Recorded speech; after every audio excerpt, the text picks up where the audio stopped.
नमस्कार दोस्तों, स्वागत है आपका एक बार फिर से मेरे यूट्यूब चैनल एबी उत्तराखंडी में। देखिए, इस माह मैं आपको उत्तराखंड के वन लाइनर क्वेश्चन यानी कि 1000 से अधिक क्वेश्चनों को कराऊंगा और उसी के साथ उन सभी की विशेषताएं और व्याख्याएं को आपको बताऊंगा। तो चैनल पर ज़्यादा से ज़्यादा लोग जुड़ें और चैनल को अधिक से अधिक लोग शेयर करें। धन्यवाद दोस्तों। चलते हैं अपने वन लाइनर सीरीज टेस्ट की ओर को।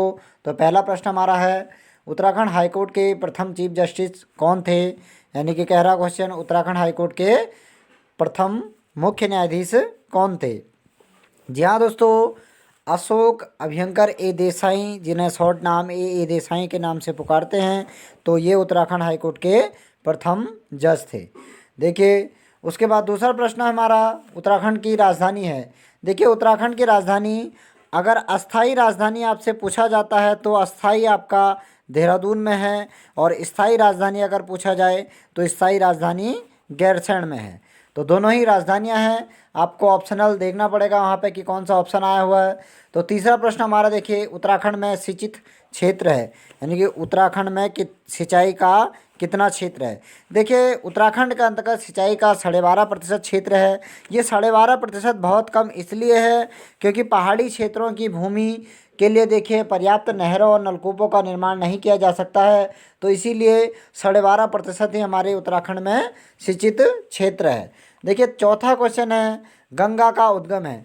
देखिए, गंगा नदी राज्य की यानी कि गंगोत्री ग्लेशियर से, गंगोत्री के गोमुख नामक स्थान से निकलती है। और देखिए, अगर बात करें गंगा नदी की, तो गंगा नदी भारत की सबसे बड़ी नदी है, जिसकी लंबाई लगभग 2525 किलोमीटर है। और राज्य की अगर बात करें तो राज्य में गोमुख से देखिए, गोमुख के गंगोत्री नामक ग्लेशियर से आपका भागीरथी नदी का उद्गम होता है। भागीरथी नदी की अगर हम राज्य में लंबाई देखें तो 205 किलोमीटर है। और उसके बाद देखिए, देवप्रयाग के बाद गंगा को यहाँ गंगा के नाम से जाना जाता है। देवप्रयाग से गंगा की यानी कि हरिद्वार तक जो लंबाई है वो 96 किलोमीटर है।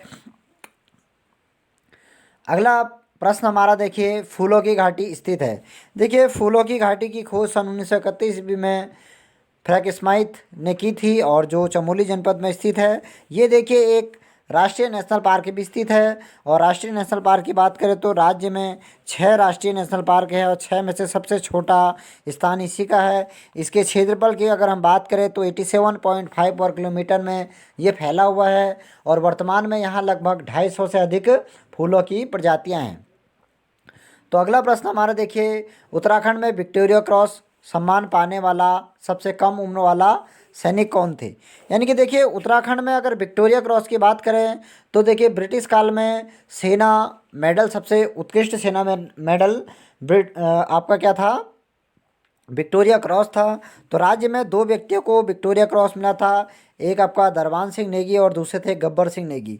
देखिए, दरबान सिंह नेगी की बात करें तो 1914 ईस्वी में दरबान सिंह नेगी को विक्टोरिया क्रॉस दिया गया था, और गब्बर सिंह नेगी को 1915 में इस पुरस्कार से सम्मानित किया गया था। और यही सबसे कम उम्र में यह पुरस्कार पाने वाले उत्तराखंड के व्यक्ति थे विशेषतर। अगला, टिपिन टॉप स्थित है। देखिए, टिपिन टॉप के राज्य के अंतर्गत 2 क्वेश्चन चलते हैं। पहला, यानी कि सिंपल तौर पर अगर टिपिन टॉप स्थित अगर आता है तो नैनीताल में एक चोटी का नाम टिपिन टॉप भी है। देखिए, और अगर टिपिन टॉप किस छावनी में स्थित है अगर आता है तो देखिए, लैंसडाउन छावनी के अंतर्गत टिपिन टॉप स्थित है। और सिंपल, जैसे यहाँ पर प्रश्न है टिपिन टॉप स्थित है, तो नैनीताल जनपद में टिपिन टॉप स्थित है। अगला प्रश्न हमारा देखिए है, केदारनाथ में स्थापित है। केदारनाथ में स्थापित है, यानी कि कौन से भगवान वहाँ स्थापित है? तो केदारनाथ रुद्रप्रयाग जनपद में स्थित है, जो हमारे 4 तीर्थ स्थलों में से एक है। देखिए, यहाँ से मंदाकिनी नदी, यानी कि इसके बगल से मंदाकिनी नदी बहती है, और भगवान शिव की यहाँ पूजा होती है दोस्तों। अगला लास्ट प्रश्न हमारा है, उत्तराखंड राज्य की आय का प्रमुख साधन कौन सा है?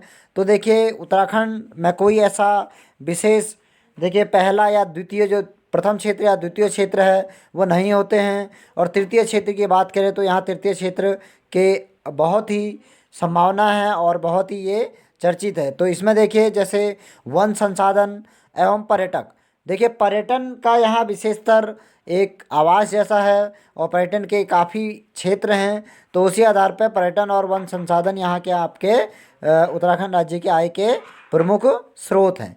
तो मिलते हैं दोस्तों अगली वीडियो में। एक दिन की 2 वीडियो आएगी 10 टॉप क्वेश्चनों की, तो आप ज़रूर इन्हें देखिएगा।